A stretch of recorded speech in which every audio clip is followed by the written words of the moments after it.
원칙적으로 채무자회생법에 따라서 개인 파산을 신청을 해서 면책 결정을 받게 되면 특별한 사정이 없는 한 기존에 가지고 있는 채무를 면책받게 됩니다. 그런데 채무자회생법은 채무자가 중대한 과실로 타인의 생명 또는 신체를 침해하는 불법행위로 인해서 발생한 손해배상 채권에 대해서는 비면책 채권, 즉 파산 신청을 해서 면책 결정을 받더라도 면책받을 수 없는 채권에 해당한다고 규정하고 있습니다. 그렇다면 과연 중대한 과실이라는 것이 어떤 것인지가 애매한 부분일 텐데요. 최근 관련하여 대법원 판례가 있어서 소개해드리려고 합니다.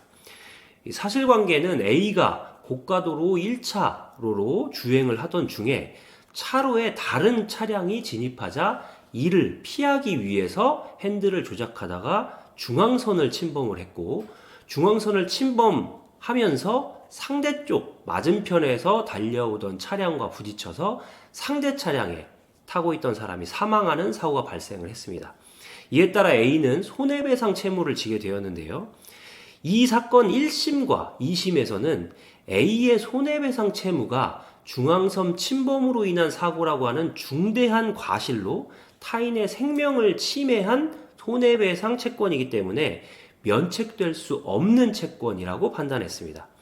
그런데 대법원에서는 이와 달리 A에 대해서 약간의 주의만으로도 쉽게 피해자의 생명 침해의 결과를 회피할 수 있었음에도 주의 의무를 현저히 위반하여 사고를 일으킨 경우를 중대한 과실이라고 볼 수 있다고 하면서 A가 중앙선 침범 사고를 일으켰다고 하더라도 그와 같은 재반 정황, 즉 다른 차량을 피하려다가 중앙선을 침범하게 된 사정, 그리고 특별히 A가 제한 속도를 현저히 초과하여 주행하지 않았다는 사정, 그 밖에 A가 다른 주의 의무를 위반했다라고 볼 수 있는 사정이 없다면 A의 사고는 중앙선 침범 사고임에도 불구하고 중대한 과실로 인한 사고에는 해당하지 않는다고 판단했습니다.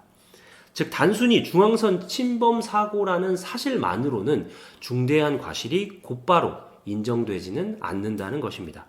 이와 같이 상당한 잘못으로 일으킨 사고로 볼 수 있는 경우에도 재반 정황에 따라서 중대한 과실로 볼 수 없어서 이와 관련된 법률 효과가 달라질 수 있기 때문에 사안에 따라서 구체적인 검토를 받아보실 필요가 있습니다.